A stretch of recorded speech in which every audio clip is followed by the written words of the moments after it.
பெரிய சோழர் பரம்பரை. இதுங்களாம் இங்க பாத்துட்டு இருக்குது. அவர் ராஜேந்திர சோழன். தஞ்சாவூருக்கே இவங்க 2 பேரும் தான் வாரிசு.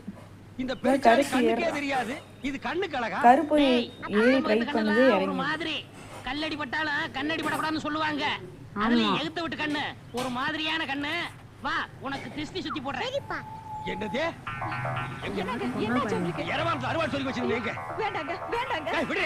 பக்கத்து வீட்ல கோழி கொச்சிதா குளம் பண்ணதான மோப்ப முடிச்சிட்டாலே நாய். அது என்ன பேச்சு பேசுது? இன்னைக்கு உள்ள பூந்து அப்பானி மகனை துண்டு துண்டா வெட்டிட்டு வந்தறேன். ஐயா டேய் இந்த கருப்பு ஏறிச்சுமா. ஒரு குட்டி கருப்பு. இவன் ஏறான்னு சொல்லிட்டு இது கைய புடிச்சா தானே எனக்கு வீரமே வரும். மீன் குழம்பு ரெடியா? ரெடியா தான் சாப்பிடலாம்.